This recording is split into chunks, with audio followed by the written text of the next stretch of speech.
नमो नमः। हिमसंस्कृतवार्तायां भवतां सर्वेषां हार्दं स्वागतम्। अहमस्मि कमलशर्मा। सम्प्रति मुख्यवार्ताः श्रूयन्ताम्।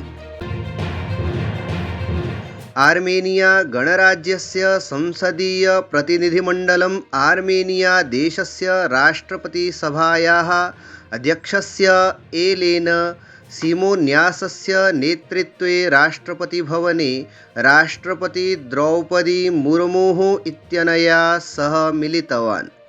प्रतिनिधिमण्डलस्य स्वागतं कुर्वन् राष्ट्रपतिः भारतस्य आर्मेनिया देशस्य च युगपुरातनस्य सांस्कृतिकसम्बन्धस्य लोकतान्त्रिकमूल्यानाम् आधारेण विद्यमानस्य बहुआयामी सम्बन्धस्य च उल्लेखं कृतवती।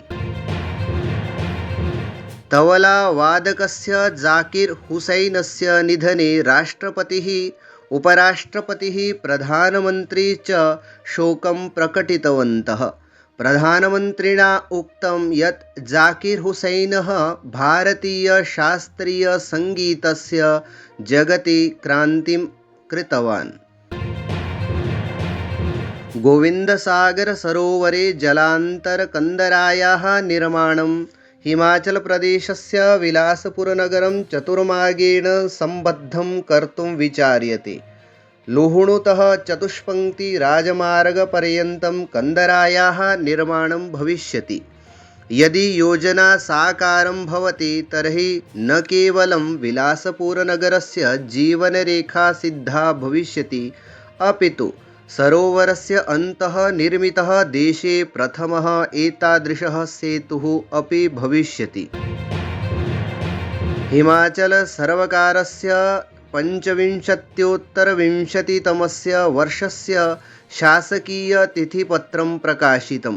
मुख्यमन्त्री सुखविन्दर सिंह सुक्खुः सर्वकारीयतिथिपत्रं 25-20 इत्यस्य विमोचनं कृतवान्। अस्मिन् राज्यसर्वकारस्य विविधाः नवीनाः योजनाः प्रदर्शिताः सन्ति। एतत् तिथिपत्रं हिमाचलप्रदेशस्य मुद्रणलेखनविभागेन निर्मितम् अस्ति। मुम्बईदलेन सैयद मुश्ताक अली ट्रोफी इति स्पर्धा विजिता। बेङ्गलूरुनगरस्य एम चिन्नास्वामी क्रीडाङ्गणे क्रीडिते अन्तिमक्रीडायां मुम्बईदलेन मध्यप्रदेशं 5 स्तोभैः पराजित्य स्पर्धा विजिता। भारतीयदलेन महिला कनिष्ठ एशिया चषक हॉकी इति प्रतियोगितायां विजयं प्राप्तम्।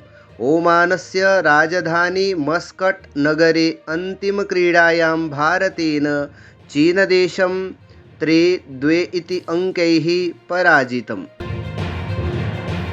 इति वार्ताः। अधिकविस्ताराय अस्माकम् अन्तर्जालपुटसङ्केतं himsanskrit.com इति पश्यन्तु। धन्यवादः। जयतु संस्कृतं, जयतु भारतम्।